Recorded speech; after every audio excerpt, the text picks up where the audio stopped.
What's up, droners, and welcome to this edition of a name we don't have yet, maybe DRONR Dialogue or something like that. But this was all born because of our collaboration with Ready Set Drone. Shout out to Kelly. And we did some videos, or we did one video we recently released, and it seemed to have a really good, people really liked it. And what it really was me just talking about my experiences as a professional drone pilot and the things that I go through and the things that I get to experience and learn about and all that kind of stuff. And it was just me talking off the cuff, kind of like I'm doing right now. Normally I do, like I have research and I, go through and, talk to you about the things that I see that are happening that are outside of self, but you guys really seem to enjoy this. So I'm gonna do it. I want your guys' feedback. Tell me in the comments what you think or what I should be talking about, or if I should be doing this at all. Really wanna hear what you guys think, and I'll be paying attention and see what we can do. What I wanna talk to you guys today about is my first night flight.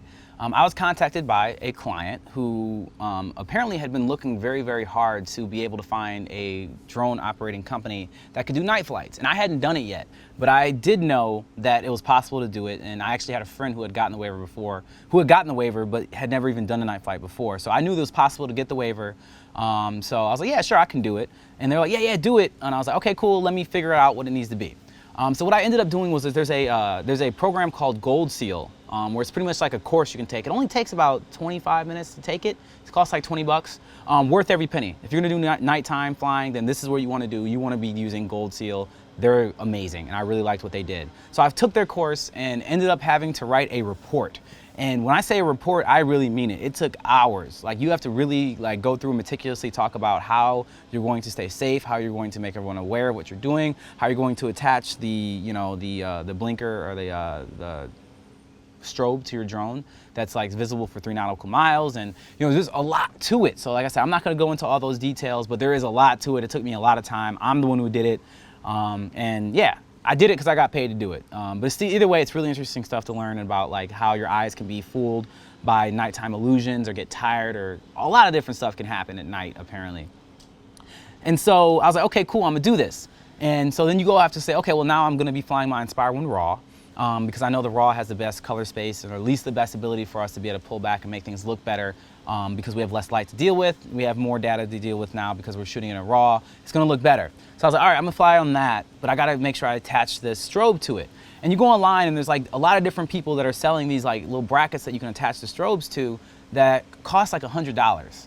And I was like, yo, this little bracket is literally nothing but a little plastic thing, and the strobe only costs $20 anyway, so that doesn't even make sense. And a lot of them didn't even come with the strobe. So I actually went over to my friend Dave Smith's house, who's also one of my co-pilots who I fly with a lot. The Cinema Technologist is his nickname. And the dude literally designed and 3D printed us a bracket for it, and it worked perfectly. He's a genius. I just stood there and watched, and he was like, yeah, thanks for helping with that. I'm like, yeah, sure, I just stood there and watched you do that. So yeah, now we have multiple brackets for my multiple drones. I have multiple Inspire 1s. We attach them, we're ready to go, and now it's like, all right, well, we should probably practice.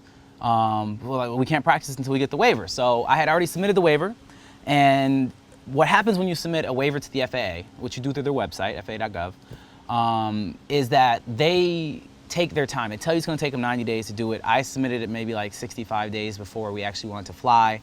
And they got back to me, I think 3 weeks later, and requested more information. They said, we wanna know how you're going to avoid airplanes. And I was like, okay, I'll land if we see an airplane. And we've been trained on the different colors that airplanes have on their lights. Airplanes have a green light on their right side, red light on their left side, a white light on the back, and a white light on the bottom. So it's like, yeah, we'll know if they're coming towards us or not because of the lights. And if they're coming towards us, we'll just land it. Simple as that. And then I got the waiver, which is literally just a piece of paper. As you can see here, bam, our waiver. It's cool. So yeah, we got the waiver. So I'm like, cool, I'm legally allowed to go fly at night now. So I'm gonna go out to this park and fly.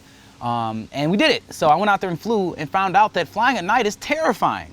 It is absolutely terrifying. I can't tell you how terrifying it is. I'm really happy that I was smart enough to go to the place I was gonna fly during the day, which is something you need to do every time you fly at night, and check it out. And I went and flew at night, and it's like, yo, the only thing you can really see when you're flying at night, when you're actually being the visual line of sight looking at the drone, are the lights themselves. You can see the green and the red lights on the back of the Inspire, and you can see the strobe on top, and that's it. That is it. And I was terrified. So I ended up doing that 3 times, so I'm not as terrified anymore, working with them, and ended up doing the job, and the RAW was so necessary. The first time I went out and flew, I shot with the X5, and it was very noisy. And by noisy, I mean that the footage was grainy. is that it looks like there's just a lot more going on than there really is. It's just like almost like static on top of the image. And then we shot it with the X5R, and the X5R did give us the color space and the space needed to be able to make this footage feel cinematic and look good for a television show. So that's what we ended up doing for the client. We ended up shooting on the X5R. We ended up delivering that footage, which is a pain in the butt to deal with X5R footage. I don't know if you guys know that or not. There's a whole process you have to go through depending on how they want it to be put in, but RAW is a pain in the butt. I will tell you what, it is. It's beautiful, it looks amazing, it's like really, really nice footage, but it's a pain in the butt to be able to process it and get it to a usable space. So yeah, pretty much this whole thing is to tell you that nighttime flying is possible. You can do it. It takes a lot of work, takes a lot of safety precautions, takes a lot of time, which I think I already said, but it's worth doing. Like, you know, you can get paid more for it. So that's what I did. I just charged them more to do something I hadn't done before, and now I know how much time it takes, and I wish I would have charged more than I did.